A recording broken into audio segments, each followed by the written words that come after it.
Hi friends, मैं परविंदर खारी। Friends, आज की हमारी game Tata Steel chess Wijk aan Zee tournament के थर्ड राउंड की है, जो खेली गई थी मैग्नस कार्लसन और विदित संतोष गुजराती के बीच में। फ्रेंड्स, इस टूर्नामेंट में अभी तक विदित गुजराती ने जो पहली दो गेम्स खेली थी वे दोनों ड्रॉ ही खेली थी, और मैग्नस कार्लसन इस गेम को खेलते हुए काफ़ी डेस्परेट थे एक जीत के लिए। लेकिन 131 मूव्स की इस मैराथन गेम के बाद भी मैग्नस कार्लसन को विदित संतोष गुजराती के साथ अपने पॉइंट्स शेयर करने पड़े। मैग्नस कार्लसन ने इस टूर्नामेंट की सबसे लंबी गेम खेलने का रिकॉर्ड, जो कि उन्होंने पहले खुद ही बनाया था, वो यहाँ ब्रेक किया था। लेकिन इसके बावजूद भी वो भारत के राइजिंग स्टार विदित संतोष गुजराती के डिफेंस को भेद नहीं पाए। तकरीबन 7 घंटे लंबी ये गेम चली थी। तो आइए फ्रेंड्स, इस मैराथन गेम पर एक नज़र डालते हैं। यहाँ गेम की शुरुआत की विदित संतोष गुजराती ने नाइट F3 के साथ, तो कार्लसन ने रिप्लाई दिया नाइट F6 से, तो G3 G6, then C4, bishop G7, bishop G2, दोनों ने ही अपने बिशप्स को फियांकेटो किया। Black castles, then knight C3 C5, D4 D6, then D takes C5, D takes C5, queen takes D8, rook takes D8, और game की शुरुआत में ही बोर्ड से क्वींस तो ऑफ हो गई। नाइट E5, तो knight E8, discovered attack on white's knight, then knight D3, knight D6, और अब यहाँ वाइट क्या कर सकता है, वो यहाँ इस C5 पॉन को ले सकता है, लेकिन ये गेम बिल्कुल इक्वल रहेगी क्योंकि ब्लैक भी वाइट के C4 पॉन को ले सकता है। लेकिन वाइट ने यहाँ किया बिशप F4, उन्होंने यहाँ इस नाइट पर अटैक बनाया, लेकिन ब्लैक ने अपने नाइट को मूव किया दूसरे वाले A6 स्क्वायर पर। और फ्रेंड्स, यहाँ इस पॉइंट पर विदित के पास चांस था अपने नाइट को D5 स्क्वायर पर ले जाकर यहाँ इस D7 पॉन पर अटैक बनाने का।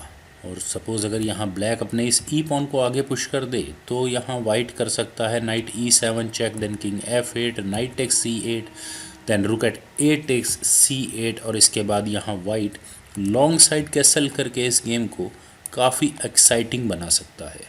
लेकिन विदित ने यहाँ इस गेम को इस तरह से नहीं खेला था। उन्होंने यहाँ इस पोजीशन से अपने रुक को मूव किया C1 स्क्वायर पर, तो bishop F5, white castles, then bishop takes D3, E takes D3, तो night B4 attacking this D3 pawn, तो rook at F goes to D1, then rook at A goes to C8, A3, knight पर attack, तो ये knight वापस C6 square पर, तो bishop takes D6, then rook takes D6, और इसके बाद नाइट E4, रुक पर अटैक, तो रुक E6, नाइट टेक्स C5, और फाइनली यहाँ विदित ने ब्लैक का एक पॉन तो जीत लिया और साथ ही साथ रुक पर अटैक भी बनाया। और कार्लसन को यहाँ इस पॉन सेक्रीफाइस से क्या बेनिफिट हुआ, उन्होंने यहाँ अपने रुक को E2 स्क्वायर पर प्लेस किया और अपने रुक को सेकंड रैंक में जा पहुँचाया। पहला अटैक इस B2 पॉन पर है, तो B4, देन B6, नाइट पर अटैक, लेकिन विदित ने यहाँ भी इस नाइट को नहीं बचाया। उन्होंने यहाँ पहले किया bishop takes C6, then rook takes C6, और इसके बाद यहाँ विदित ने अपने नाइट को B3 स्क्वायर पर प्लेस किया, रुक A2, और अब इस A3 पॉन पर अटैक। तो वाइट यहाँ इस A3 पॉन का तो डिफेंस किसी भी तरीके से नहीं कर सकता। विदित ने यहाँ अपने D पॉन को आगे पुश किया, तो रुक टेक्स A3, नाइट पर अटैक, तो पहले D5 रुक पर अटैक बनाया यहाँ विदित ने, तो rook C7, then knight D4, bishop takes D4, then rook takes D4, rook A4 attacking this B4 pawn, तो इसका डिफेंस C5। लेकिन फ्रेंड्स, यहाँ ये C5 मूव मुझे थोड़ा सा वीक लगता है। ब्लैक ने यहाँ किया B takes C5, then rook at D goes to C4। इससे पिछले मूव में यहाँ ब्लैक के लिए B4 पॉन पिन था, लेकिन इस मूव में यहाँ वाइट के लिए ये C5 पॉन उन्हें यहाँ पिन मिल गया है, क्योंकि ये रुक अनडिफेंडेड है। तो कार्लसन ने यहाँ किया रुक D7, उन्होंने यहाँ पहले इस D5 पॉन पर अटैक बनाया, तो B takes C5, then rook takes C4, rook takes C4, rook takes D5, और फाइनली यहाँ कार्लसन एक पॉन की लीड में है। विदित ने यहाँ किया C6, लेकिन विदित का बेनिफिट है कि उनका ये पॉन क्वीन बनने से सिर्फ 2 कदम की दूरी पर है, लेकिन विदित यहाँ कुछ भी कर ले, वे इस पॉन को क्वीन नहीं प्रमोट कर पाएंगे। यहाँ कार्लसन ने किया रुक D8, देन रुक A4, तो रुक A8, A7 पॉन पर डिफेंस, तो C7, तो अब वैसे यहाँ अब ब्लैक को करना ही होगा रुक C8, तो rook takes A7, then king F8, G4। Friends, यहाँ ये G4 मूव विदित ने आखिर क्यों चला, ये मूव थोड़ा प्रॉब्लम वाला है। इवन मैं विदित का इंटरव्यू देख रहा था तो उन्होंने खुद भी एडमिट किया कि इस मूव को चलने के बाद उन्हें खुद भी काफ़ी अफसोस हुआ था, लेकिन उनकी अपनी एक्सप्लेनेशन के अकॉर्डिंग वे एक्सपेक्ट कर रहे थे कि एंड गेम में वे 3 पॉन्स वर्सेस 3 पॉन की सिचुएशन को अचीव कर लेंगे, लेकिन यहाँ ऐसा हुआ नहीं। यहाँ कार्लसन ने किया F6 तो king G2 then king E8, रुक A3 then rook take C7, रुक A8 चेक तो किंग F7 देन रुक H8, लेकिन इस मूव का कोई ज़्यादा खास फ़ायदा नहीं। किंग G7 देन रुक E8 तो H6, king G3 then rook A7, king G2 then H5, G takes H5, G takes H5। और विदित को यहाँ इन दो कनेक्टेड पॉन्स को काफ़ी ध्यान से देखना होगा। H4 तो E5, रुक B8 देन रुक A4, किंग G3 रुक A3 चेक तो किंग G2, किंग G3।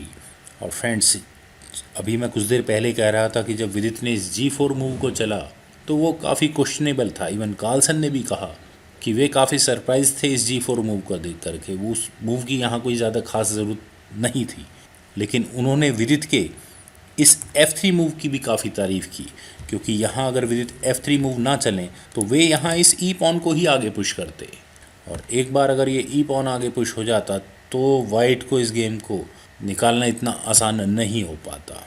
यहाँ अब कार्लसन ने किया रुक D3 तो रुक B6 देन किंग F5, रुक A6 रुक D8, किंग G3 रुक G8 चेक तो किंग F2 देन रुक E8 तो किंग G3 रुक D8, किंग G2 रुक E8, किंग G3 रुक E6, काफ़ी वेटिंग मूव। और यहाँ कार्लसन ने रुक एक्सचेंज ऑफर दिया रुक 8। विदित यहाँ बिल्कुल भी नहीं चाहेंगे कि रुक एक्सचेंज हो, अदरवाइज कार्लसन यहाँ काफ़ी हैवी हो जाएंगे इस गेम में।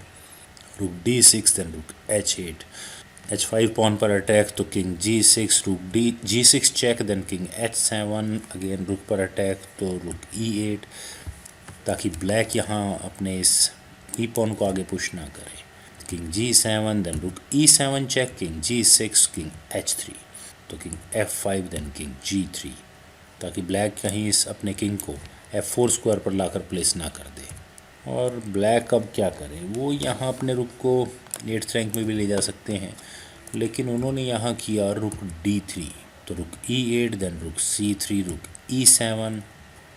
और फ्रेंड्स, अगर वाइट का रुक इस ई फाइल में ना हो तो ब्लैक के पास यहाँ नेचुरल मूव होगा इस ई पॉन को आगे पुश करने का, क्योंकि अभी ऑब्वियस है कि ये F3 पॉन यहाँ पिन है, तो विदित की मजबूरी है कि वो अपने रुक को यहाँ ई फाइल में ही रखें। रुक E3 रुक H7, यहाँ फिर दोबारा इस H5 पॉन पर अटैक तो किंग G6, रुक E7 देन रुक D3, king F2, king F5 then king G3, रुक B3, रुक E8 देन रुक A3, रुक E7, रुक D3, रुक E8। और यहाँ इस मूव के 2 फोल्ड रेपिटेशंस हो चुके हैं, और इस पॉइंट पर मुझे भी लगा कि शायद अब ये दोनों खिलाड़ी ड्रॉ के लिए एग्री कर जाएंगे, लेकिन फ्रेंड्स अभी तक सिर्फ 71 मूव खेले गए हैं और ये गेम अभी सिर्फ अपने मिड पॉइंट तक ही आई है, और इन दोनों खिलाड़ियों ने 7 घंटे तक इस गेम में से कुछ रिजल्ट निकालने की कोशिश की। यहाँ कार्लसन ने किया रुक D7 तो रुक A8 देन रुक G7 चेक, किंग F2 तो रुक E7, किंग G3 रुक B7, रुक C8, रुक B1 देन रुक C6, रुक G1 चेक, किंग F2, रुक पर अटैक तो रुक G8, रुक A6, और फिर दोबारा वही बात की 2 फोल्ड रेपिटेशंस। लेकिन अब ये दोनों खिलाड़ी ड्रॉ के लिए एग्री नहीं करने वाले। यहाँ कार्लसन ने अपने रुक को B8 स्क्वायर पर प्लेस किया तो king G3, king G6 then king G2, रुक B2 चेक, किंग G3, रुक D2 then king H3, king F7, रुक A7 चेक, किंग E6, रुक A6 चेक तो रुक D6। और फाइनली यहाँ कार्लसन ने रुक एक्सचेंज ऑफर दिया, लेकिन विदित इस रुक एक्सचेंज को कर ही नहीं सकते। उन्होंने यहाँ किया रुक A8 तो रुक D3, king G2 then king F5। और फ्रेंड्स, यहाँ इस गेम में अब कार्लसन के पास एक जेन्युइन चांस आया कि वो बस अपने किंग को अब F4 स्क्वायर पर लेकर जा सकते हैं। अगर वाइट यहाँ अपने किंग को G3 स्क्वायर पर लेकर जाए तो फिर वही बात कि यहाँ ब्लैक अपने इस ई पॉन को आगे पुश कर सकता है, क्योंकि वाइट का ये F3 पॉन पिन होगा। तो विदित ने यहाँ किया रुक A6, उन्होंने यहाँ इस F6 पॉन पर अटैक बनाया। अगर ब्लैक यहाँ अपने किंग को F4 स्क्वायर पर लेकर जाए तो उसे यहाँ चेकमेट देखनी ही होगी। तो कार्लसन ने यहाँ किया रुक D4 और यहाँ उन्होंने इस H4 पॉन पर अटैक बनाया। तो विदित को यहाँ करना पड़ा किंग G3। और अब ब्लैक यहाँ क्या करे, अपने किंग को G6 स्क्वायर पर लेकर जाए तो भी यहाँ कुछ ज़्यादा खास फर्क नहीं पड़ता। यहाँ कार्लसन ने अपने रुक को B4 स्क्वायर पर प्लेस किया तो रुक A8 देन E4 और फाइनली यहाँ कार्लसन ने अपने इस ई पॉन को आगे पुश कर ही दिया। F take C4 check then rook take C4। और फ्रेंड्स, चेस एंड गेम का एक बेसिक रूल है, अगर आप एक पॉन डाउन है तो कभी भी आप अपनी तरफ से पॉन एक्सचेंज करने की कोशिश ना करें। आप जितने ज़्यादा से ज़्यादा पॉन हो सके एंड गेम के लिए बचा कर रखें। यहाँ कार्लसन ने विदित को काफ़ी प्रेशर में कर दिया है, क्योंकि अब उन्हें बस इस गेम में इस H4 पॉन का ही डिफेंस करना है। और एक बार अगर ये H4 पॉन डाउन हुआ तो ये गेम उनके लिए काफ़ी मुश्किल होगी। लेकिन फ्रेंड्स, रुक एंड गेम का एक रूल और है कि एक पॉन की लीड कोई बहुत ज़्यादा बड़ी लीड नहीं मानी जाती, क्योंकि रुक एंड गेम में अगर कुछ खास सिचुएशन ना हो तो रुक एंड गेम में अगर ओपोनेंट एक पॉन की लीड के साथ हो तो आप उस गेम को ड्रॉ करा सकते हैं। यहाँ विदित ने अपने रुक को H8 स्क्वायर पर प्लेस किया और उन्होंने भी यहाँ पहले इस H5 पॉन पर अटैक बनाया। तो किंग G6 देन रुक G8 check, king H7 then रुक A8, रुक B4 देन रुक C8, रुक G4 चेक। तो किंग ऑब्वियस है H3 स्क्वायर पर ही जा सकता है तो रुक G8। रुक एक्सचेंज ऑफर जिसे ऑब्वियस है विदित एक्सेप्ट कर ही नहीं सकते तो रुक C1, रुक A8 देन रुक G1। और यहाँ ब्लैक का एक किंग इस H फाइल में ब्लॉक हो गया है। अगर वो ब्लैक डिसाइड करे कि वो अपने किंग को मूव करेगा, सपोज़ वो यहाँ अपने किंग को H6 स्क्वायर पर मूव करता है तो ये वेरिएशन दिखने में काफ़ी शार्प लगता है। यहाँ वाइट कर सकता है रुक F1, इस F6 पॉन पर अटैक बना सकता है, लेकिन उससे पहले रुक A3 चेक तो king H2 then king G7। Black भी यहाँ इस गेम को मैनेज कर सकता है तो रुक F5, लेकिन रुक A2 चेक। और अब फिर वही बात, ये गेम थोड़ा ड्रॉ की तरफ ही जाएगी। तो यहाँ कार्लसन ने अपने रुक को G8 स्क्वायर पर प्लेस किया और फिर दोबारा रुक एक्सचेंज ऑफर दिया, जिसे विदित ने रिजेक्ट किया। रुक A1 देन किंग G6, रुक A5 तो रुक B8, किंग G3, रुक B3 चेक तो किंग G2, रुक E3, रुक B5, रुक E5, अगेन रुक एक्सचेंज ऑफर तो रुक B8, king F5, king F3 तो रुक A5, रुक B3 तो रुक A4, रुक B5 check, king G6, king G3, रुक G4 चेक। और अब यहाँ फिर दोबारा वही मूव, किंग G3 देन रुक E4, किंग G3, रुक G4 चेक, किंग H3। और फिर दोबारा 2-4 रिपीटिशंस हुए, लेकिन अभी भी इन दोनों खिलाड़ियों ने ड्रॉ के लिए एग्री नहीं किया। यहाँ कार्लसन ने अपने रुक को G1 स्क्वायर पर प्लेस किया तो किंग H2 रुक पर अटैक तो रुक E1 देन किंग G3, रुक E5, रुक एक्सचेंज ऑफर तो रुक B3, king F5, king F3, रुक A5, रुक C3, रुक A4, रुक C5 चेक तो किंग G6 स्क्वायर पर ही जा सकता है, किंग G3, रुक G4 चेक तो किंग H3, रुक E4, किंग G3। और क्या अब यहाँ ब्लैक को एक चेक और देनी चाहिए? अगर वो यहाँ करे रुक E3 चेक तो किंग F2 देन रुक D3, नो यूज़। यहाँ काफ़ी देर के बाद कार्लसन ने अपने इस F पॉन को आगे पुश किया और अब यहाँ ब्लैक का एक किंग वाइट की चेक्स के लिए थोड़ा एक्सपोज हो चुका है और इस पोजीशन को अब फ्रेंड्स मैं बिल्कुल इक्वल कंसिडर करूँगा। यहाँ विदित ने चेक दी, रुक C6 चेक तो किंग G7, रुक C7 चेक, किंग F6, रुक C6 चेक, रुक E6, अगेन रुक एक्सचेंज ऑफर तो रुक C4 तो किंग E5, रुक C5 चेक, किंग E4, रुक C4 चेक तो किंग E3, रुक C3 चेक, किंग D4, रुक C8 देन रुक E4 तो रुक A8, रुक G4 चेक। और अब कहीं जाकर वाइट ने यहाँ अपने किंग को H3 स्क्वायर पर प्लेस नहीं किया, उन्होंने यहाँ अपने किंग को F3 स्क्वायर पर प्लेस किया। और उन्होंने ऐसा क्यों किया? क्योंकि ब्लैक यहाँ इस H4 पॉन को ले ही नहीं सकता, अदरवाइज वाइट यहाँ एक चेक देकर ब्लैक के इस रुक को आराम से ले लेगा। तो king E5, rook A5 check, king F6 and final move. और एट लास्ट इस गेम का एंड हुआ। यहाँ विदित ने एक चेक और दी, रुक A6 चेक। और इसके बाद यहाँ दोनों खिलाड़ियों ने ड्रॉ के लिए एग्री किया और 7 घंटे की इस मैराथन गेम के बाद मेरे ख्याल से दोनों खिलाड़ियों ने काफ़ी लंबा रेस्ट लिया होगा।